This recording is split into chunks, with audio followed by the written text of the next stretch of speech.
Hello everyone, আসসালামু আলাইকুম। কেমন আছেন আপনারা সবাই? তো আজকে হচ্ছে রবিবার আর এখানে হচ্ছে সকাল সকাল আমি নাস্তা করে নিচ্ছি।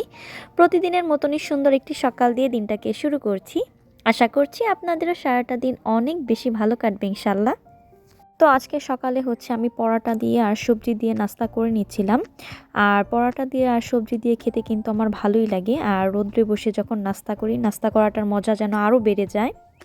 তো নাস্তা করা কমপ্লিট করে আবার হচ্ছে দুপুরের রান্নার প্রিপারেশন নিচ্ছি। আর আজকে রান্না করব হচ্ছে লাল শাক। আর এখানে আমি লাল শাকের সাথে একটু বেশি করে ধনিয়া পাতা দিয়ে দিয়েছি। এতে ধনিয়া পাতার খুব সুন্দর একটা স্মেল আসে আর শাকটা খেতেও অনেক মজা লাগে। আর সাথে হচ্ছে ডিম রান্না করব। আর আমি তো বরাবরের মতোই সব কিছু কুটে বেছে নিয়েছি। আর শাক রান্না করতে কিন্তু অনেক বেশি রসুন লাগে, মানে একটু রসুনের পরিমাণটা বেশি করে দিলে শাকটা দেখা যায় যে একটু বেশি মজা হয়। তো এখানে হচ্ছে আমি পেঁয়াজ মরিচ দিয়ে শাকের মধ্যে আর হচ্ছে একটু রসুন দিয়ে ভালো করে হচ্ছে শাকটাকে সিদ্ধ করে নিব। আর এই সবগুলো দিয়ে সিদ্ধ করতে করতে পানিটা যখন অনেকটাই শুকিয়ে আসবে তখন হচ্ছে এটাকে আমি নামিয়ে নিব। আর নামিয়ে নেওয়ার পরে এখানে হচ্ছে আবার আমি এটাকে বাগার দিয়ে দিব। আর বাগারের জন্য প্রথমেই হচ্ছে আমি তেলের মধ্যে কয়েকটা আস্ত জিরা দিয়ে দিয়েছি, তারপরে হচ্ছে পেঁয়াজ কুচি দিয়ে দিয়েছি, আর সাথে হচ্ছে একটু রসুন কুচিও দিয়ে দিয়েছি।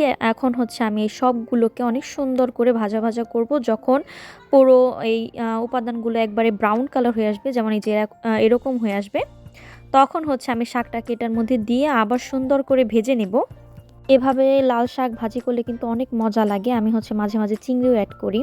চিংড়ি দিলে ওটা এক ধরনের টেস্ট হয়, আবার শুধু শুধু এমনও কিন্তু অনেক মজা লাগে, মানে দুইটার দুই রকম টেস্ট। আর এই তো আমার শাক রান্নাটা কমপ্লিট, দেখতেই পাচ্ছেন অনেক সুন্দর একটা কালার এসেছে।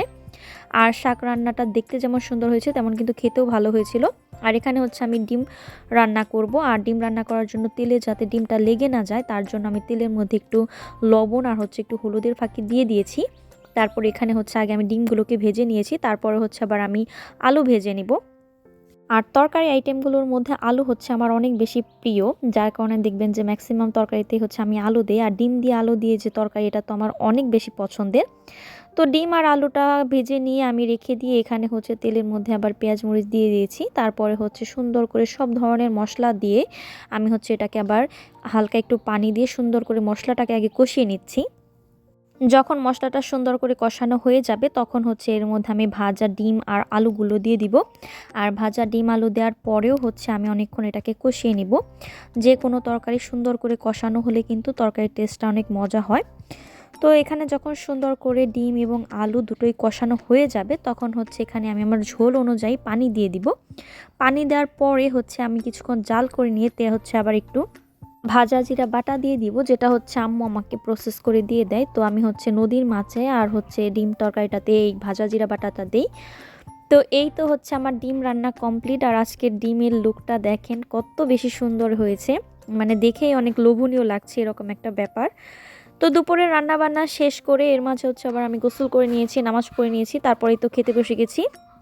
তো প্রথমে হচ্ছে আমি লাল শাক ভাজিটা দিয়ে খেয়ে নিয়েছিলাম। আর লাল শাক ভাজিটা অনেক বেশি মজা হয়েছিল। তো প্রথমে হচ্ছে এটা দিয়ে খাওয়ার পরে এরপরে হচ্ছে আবার আমি ডিমের তরকারিটা নিয়ে নিলাম। আর আজকে দুইটা আইটেমই মাশাআল্লাহ অনেক বেশি মজা হয়েছিল। তো খুব মজা করে আসলে দুপুরের খাবারটা কমপ্লিট করলাম। আর দুপুরের খাবার খেতে খেতেই হচ্ছে আজকের ভিডিওটা আমি এখানে শেষ করে দিচ্ছি। আপনারা সবাই ভালো থাকবেন, সুস্থ থাকবেন, আর হচ্ছে আমার জন্য দোয়া করবেন। তো এখানেই রাখছি, ভালো থাকবেন আপনারা সবাই, আল্লাহ হাফেজ।